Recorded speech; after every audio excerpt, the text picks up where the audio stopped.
This is the 10th installment in a series of videos designed to make a statement about religion on the Cheyenne River Reservation. If you want to see videos 1 through 9, you can click the links at the bottom of this video. The purpose of these videos is to demonstrate that there is a fundamental difference between Christianity and the traditional religion. In each video, you are invited to listen to what I have to say, compare it to your own knowledge, and draw your own conclusions.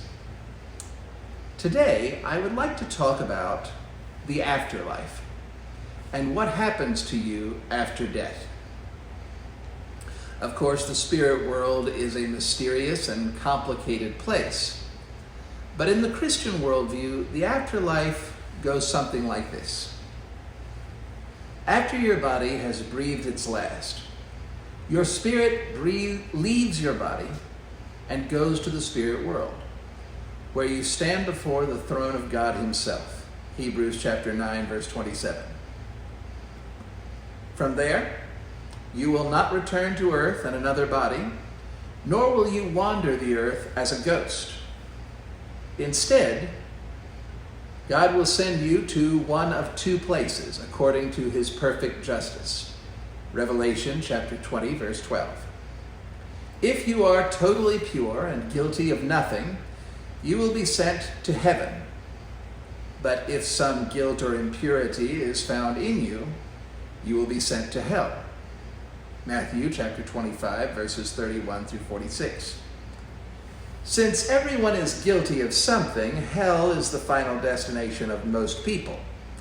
Matthew chapter 7, verses 13 through 14.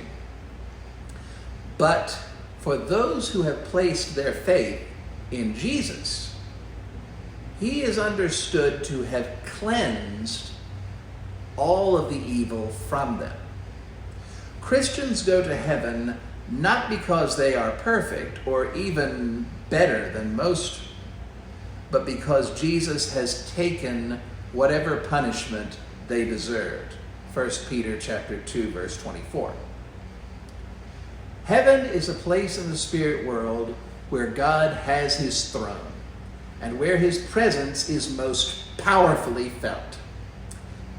You may have heard that God is love, but that's only a small part of the story.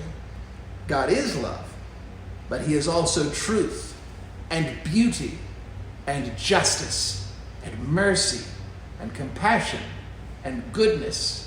He is the source of every great thing that we value and cherish. A person in heaven experiences life on a different level than he ever has before.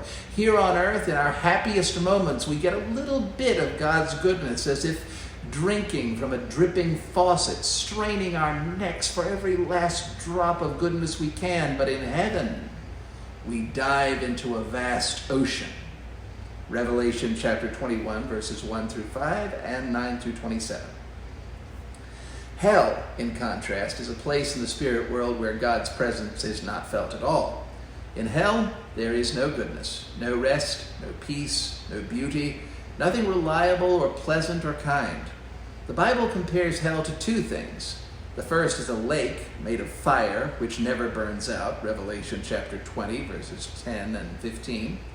And the second is a dark, lonely place, locked away from all that is good, Luke chapter 13, 22 through 30. Those in hell are said to feel forever locked out, separated from all that is good, and tortured forever by God's wrath. Heaven and hell have two things in common. They do not end, and no one ever leaves. In the Christian worldview, there is only this life and the eternal life to come. And what the eternal life will be like for us is being decided right now by the decisions we make. Who will we trust? Who will we follow? Who do we worship? Where do we stand with Jesus? Where do we stand with God? In the Christian worldview, these are the only questions that really matter. So now, I put these questions to you.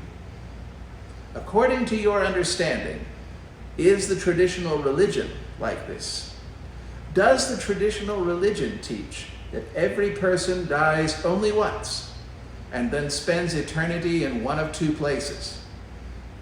Do these two places consist of a place of perfect bliss and closeness with God and a place of unimaginable suffering and separation from God? Does the traditional religion teach that we will one day go to one of these places based on whether we have been forgiven and not whether we have been good enough? If the traditional religion does teach these things, then it has something in common with Christianity. But if it does not teach these things, then the traditional religion is not the same as Christianity. Consider what I have said and draw your own conclusions.